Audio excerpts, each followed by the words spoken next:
Hello guys, स्वागत है आप सभी का दोबारा से इस चैनल पर। बहुत सपोर्ट आप लोग दिखा रहे हो, बहुत प्यार दिखा रहे हो, उसके लिए बहुत बहुत थैंक यू, बहुत बहुत थैंक यू। और जितने प्यारे प्यारे मैसेजेस मुझे मिल रहे हैं, आई थिंक उस काबिल नहीं हूँ मैं अभी, बट थैंक यू स्टिल कि आप लोग इतना अच्छा मुझे बोल रहे हो। मैं पिछली बार भी मैंने कहा था कि आप लोगों की अच्छाई है जो मुझ में अच्छा देख ले रही है। और फिलहाल सपोर्ट के लिए, प्यार के लिए बहुत बहुत थैंक यू। अभी हम लोग इससे पहले कर रहे थे इंटरव्यू में पर्सनालिटी बेस्ड क्वेश्चंस पे सारे डिस्कशन करे हम लोगों ने, जो प्री प्रिपेयर्ड क्वेश्चंस होते हैं जिनको आप ऑलरेडी तैयार करके जाते हो। अभी आई थॉट कि बैंकिंग अवेयरनेस के लिए बहुत सारे मेरे पास क्वेश्चंस भी आ रहे थे, मेल आ रहे थे कि कैसे तैयारी करनी है। तो आई थॉट कि एक छोटी सी सीरीज चलाते हैं बैंकिंग अवेयरनेस की, जिसमें इंपॉर्टेंट टर्म्स डिस्कस कर लेते हैं। और उसी से रिलेटेड अभी आज एक ये वीडियो है। ये सिंस एक स्टार्ट है तो सबके लिए हेल्प होना चाहिए, चाहे बिगनर हो चाहे इंटरमीडिएट हो। तो आई वुड से कि अगर अच्छा लगे तो प्लीज़ पूरी देखना, वरना कोई बात नहीं। आई नो कि बहुत सारे हो गए जितने लोगों ने पहले एग्जाम दिया उनको ये पता होगा, बट मैं स्टार्ट इसी वजह से कर रहा हूँ कि सबको हेल्प हो कहीं ना कहीं। तो ये टॉपिक बेसिकली है बैंकिंग हिस्ट्री से रिलेटेड, जो इंडिया के पर्सपेक्टिव में रहती है कि इंडिया में बैंकिंग कैसे कैसे शुरू हुई और उसका अभी के समय पे क्या, मतलब कैसे आई वो, जैसा अभी हम लोग देख पा रहे हैं इंडिया में। तो शुरू करते हैं सिंपल से। हम सब ने हिस्ट्री में ये पढ़ा हुआ है कि ब्रिटिशर्स आए थे, ब्रिटिशर्स ने राज किया हम लोगों पे 200 साल। बट स्पेशली जो बिगनर्स हैं उनके लिए मैं बताऊंगा, आपको अचंभा होगा सुन के कि पहला बैंक इंडिया में 1700s में खुला था, टू बी स्पेसिफिक 1770 में। आई नो कि थोड़ा सा, जब मैंने पहली बार पढ़ा था मुझे भी लगा था भाई उस समय किसने खोल दिया। इंडियन बैंक था, नेम्ड बैंक ऑफ हिंदुस्तान। ठीक है, कलकत्ता में बैंक खुला था। और उस समय बहुत ज़्यादा वो रहता नहीं था ना, टेक्नोलॉजिकली एडवांस नहीं थे हम लोग। और फ्रॉड प्रोन बहुत था उस पर्टिकुलर टाइम पे। उस बैंक ने काफ़ी टाइम तक काम किया, उसके बीच में बहुत सारे बैंक्स खुले इवन, जो सक्सेसफुल नहीं हो पाए उस पर्टिकुलर समय के प्रॉब्लम्स के हिसाब से। अब मैं आपको नंबर्स बताऊं तो अप्रॉक्सीमेटली आई थिंक 600 नंबर्स थे, 600 बैंक्स थे जो खुले और बंद हो गए उसी समय पे। ये अभी मैंने जो स्टार्ट किया है इस डिस्कशन, ये इंडिपेंडेंस से पहले की सारी बातचीत रहेगी। तो पहला बैंक खुला, वो चलता रहा अप्रॉक्सीमेटली 1800s में, मिड 1800s में आके वो क्लोज हो गया। उसकी भी कुछ वजह रही होंगी। फिर ब्रिटिशर्स ने अपने बैंक स्टार्ट करे। हम सब ने ये भी पढ़ा होगा हिस्ट्री में कि 3 प्रेसिडेंसीज थी, एक मद्रास थी, एक बंगाल थी, एक बॉम्बे थी। इन तीनों प्रेसिडेंसीज के उन्होंने एक डिफरेंट डिफरेंट बैंक स्टार्ट करा, bank of Bengal, bank of Madras, bank of Calcutta. ठीक है, थोड़ा टाइम उन्होंने उसको उस तरीके से चलने दिया। फिर जब प्रेसिडेंसीज मर्ज हो गई और इंडिया को उन्होंने ओवरऑल रूल करना स्टार्ट किया प्रेसिडेंसी से हट के, तो उन्होंने उन तीनों बैंक्स को मर्ज करके नाम दिया इंपीरियल बैंक ऑफ इंडिया। अब यहाँ से कई लोगों को समझ में आने लगेगा कि इंपीरियल बैंक ऑफ इंडिया क्या है। इंपीरियल बैंक ऑफ इंडिया अभी जैसे हम लोग जानते हैं स्टेट बैंक ऑफ इंडिया के नाम से बहुत प्रचलित है। तो उन्होंने इंपीरियल बैंक ऑफ इंडिया बनाया जिसका नेशनलाइजेशन करा गया आफ्टर इंडिपेंडेंस। और 1955 में गवर्नमेंट ऑफ इंडिया ने ये इनिशिएटिव लिया कि इस इंपीरियल बैंक ऑफ इंडिया को अब रीनेम करना होगा ताकि ब्रिटिश की लेगेसी खत्म हो सके। तो उन्होंने इसको नाम दिया स्टेट बैंक ऑफ इंडिया। इसकी काफ़ी सारी सब्सिडरीज भी थी जिन, हाँ, तो बहुत सारी ऐसी सब्सिडरीज थी स्टेट बैंक ऑफ इंडिया की जो उसी के साथ नेशनलाइज करी गई। अब अभी आप सोचोगे जो नए हैं कि अब उन सब्सिडरीज का क्या हुआ, हमें तो सिर्फ स्टेट बैंक ऑफ इंडिया के बारे में पता है। तो ये सारी सब्सिडरीज इन द अर्ली 2000 और स्पेसिफिकली इन 2017 ये सारी सब्सिडरीज मर्ज कर दी गई स्टेट बैंक ऑफ इंडिया के साथ और एक सिंपल नॉर्मल बड़ा बैंक बना दिया गया। अभी का जो इंडिया का सबसे बड़ा बैंक कहा जाता है state bank of India, nationalised सबसे बड़ा बैंक। ठीक है, फिर जैसे जैसे समय आगे बढ़ा, एक बड़े सेंट्रल बैंक की नीड महसूस हुई। तो एक एक्ट आया, आरबीआई एक्ट, उसके बारे में आगे कभी चर्चा करेंगे। आरबीआई एक्ट आया, उससे रिजर्व बैंक ऑफ इंडिया की स्टैब्लिशमेंट होती है।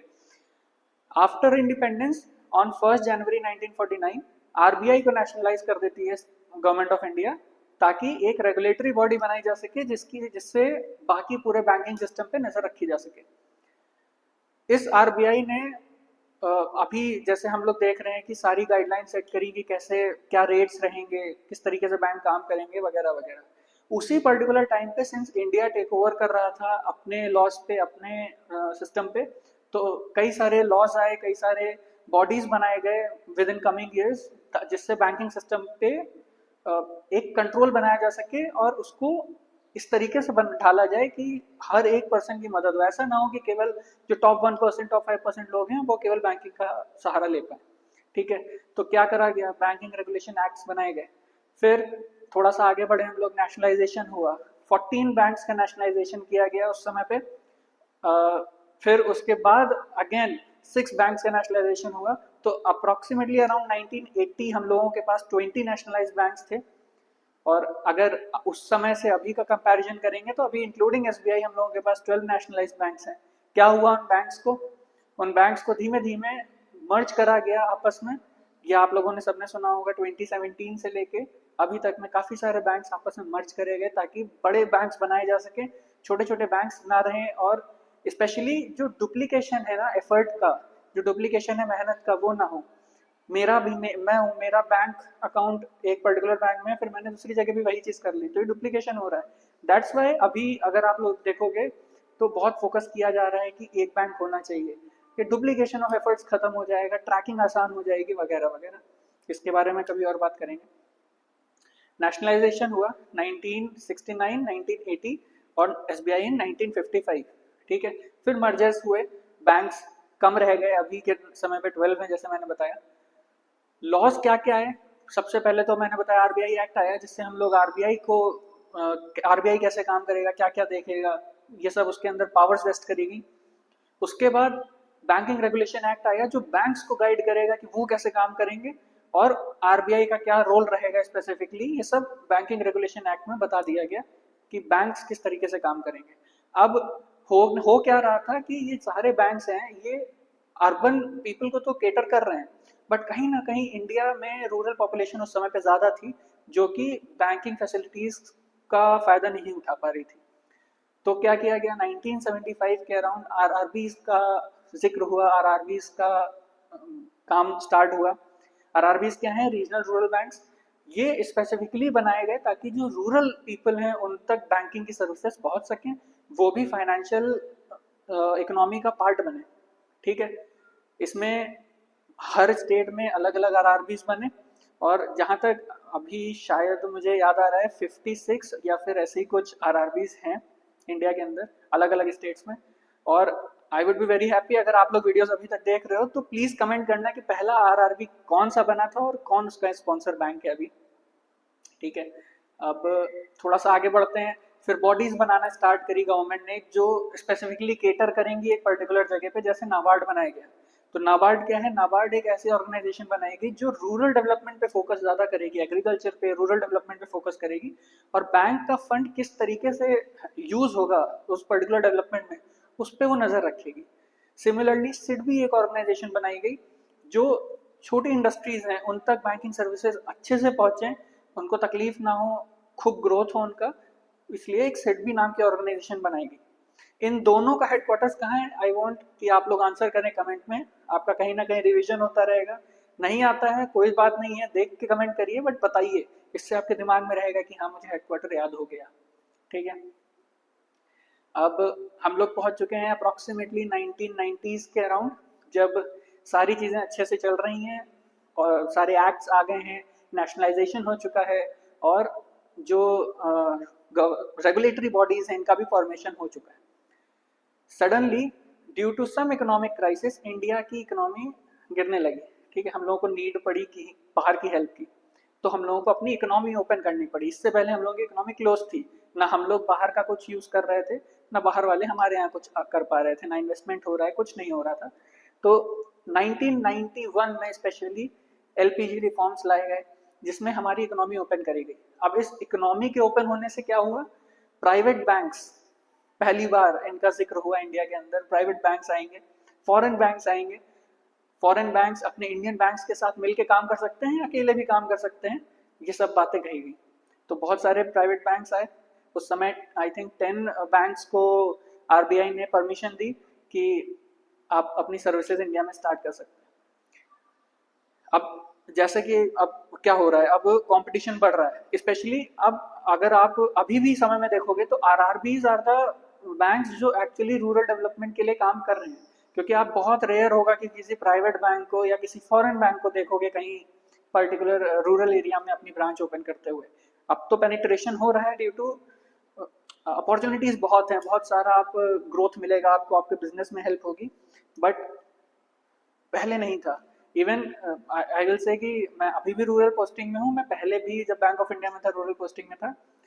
बहुत रेयर होता है कि कोई आपको प्राइवेट बैंक किसी रूरल एरिया में दिख जाए।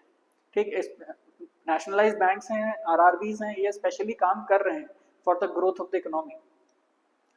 अब ओपनिंग हो गई इकोनॉमी की, बहुत सारा कंपटीशन बढ़ गया। ठीक है, बहुत सारे बैंक्स आने लगे, इसलिए गवर्नमेंट ने स्टार्ट करा मर्जर्स। ठीक है, ताकि एफर्ट्स को डुप्लीकेट होने से बचाया जाए, बड़े बैंक्स बनाए जाएं, जिससे अगर कभी कोई बैंक फेल हो गया तो अगर मतलब बेसिकली क्या होता है, जो छोटे बैंक्स होते हैं जल्दी फेल होते हैं। जैसे आई थिंक 2021 में या इसी के अराउंड एक महाराष्ट्र में बैंक फेल हुआ था, जिसकी वजह से काफ़ी लोगों को झटका लगा, कुछ लोग हार्ट अटैक से मर भी गए क्योंकि उनका बहुत पैसा था उस बैंक के अंदर। डीआईसीजीसी इंश्योर कर रहा है बट एक लिमिटेड अमाउंट इंश्योर कर रहा है, राइट। उससे ऊपर आपने जमा किया है, that is your own responsibility. तो उस बैंक के फेल होने से इकोनॉमी पे भी इफेक्ट पड़ा, India as a whole economy पे इफेक्ट पड़ा। तो ये ना हो कि छोटे छोटे बैंक्स फेल हो जाएं, इसलिए उन्होंने बड़े बैंक्स बनाने का एक डिसीजन लिया। अब ये सही है या गलत ये तो वही लोग जानेंगे, हम लोग नहीं इस पे ज्यादा चर्चा कर सकते क्योंकि इतना दिमाग नहीं है हम लोगों के पास। बेसिकली बहुत सारी बैंक्स का फिर आना स्टार्ट हुआ, जैसे स्मॉल फाइनेंस बैंक्स आए, ठीक है, पेमेंट बैंक्स आए, एडवांस बैंक है, ये आपके फ़ोन पे भी दिख रहा है, ये केवल फ़ोन पे भी डीलिंग कर लेंगे, आपको ब्रांच जाने की ज़रूरत नहीं है, ऐसे भी बैंक्स खुल रहे हैं। इवन सबसे बढ़िया एग्जांपल अगर आप देखो तो गूगल पे। तो गूगल पे क्या है, आपके पास फ़ोन है, आप उससे ट्रांजैक्शन कर रहे हो, आप उससे लोन ले सकते हो। आपने ऑप्शन देखा होगा, you have a pre approved loan of particular amount, check now. तो ये सब चीज़ें अब बढ़ने लगी, पहले नहीं थी। अब ये मैंने आपको थोड़ा सा सार दिया कि इंडिया में बैंकिंग किस तरीके से आगे आई है। आई नो बहुत अच्छा नहीं है, बहुत मैंने क्रिस्प तरीके से नहीं समझाया, बट सिंस फर्स्ट टाइम है मुझे कुछ किसी को एक्सप्लेन करते हुए, तो ट्राई करें आगे। इससे बढ़ के कुछ वीडियोस लाएंगे, जैसे बैंक्स क्या होते हैं, क्या टाइप के अकाउंट्स हैं, कितने टाइप के डिपॉजिट्स हैं, क्या क्या आप जो इम्पोर्टेंट है, एनपीए है, प्रायोरिटी सेक्टर, इन सब के बारे में आगे चल के डिस्कस करेंगे। और अगर अच्छा लगे तो प्लीज़ सपोर्ट करिए और फीडबैक ज़रूर दीजिए। I will be very happy अगर आप मुझे मेरी गलतियां बताओगे, ताकि मैं सीख सकूं, क्योंकि मैं भी नया हूं इस चीज़ में, और मैं इसलिए जान के कर रहा हूँ ये सब काम, ताकि किसी और को हेल्प हो जाए जो कुछ अफोर्ड नहीं कर पा रहा है कोई रिसोर्सेज। तो प्लीज़ शेयर करिए और मुझे फीडबैक ज़रूर दीजिए, कहाँ पे मैं सही हो सकता हूँ, किस जगह पे मैं अपने आप को इम्प्रूव कर सकता हूँ, प्लीज़ बताइए, ठीक है। और टेलीग्राम ग्रुप ज्वाइन करिए, उस पर आप डायरेक्टली कन्वर्सेशन मेरे साथ कर सकते हो। Thank you.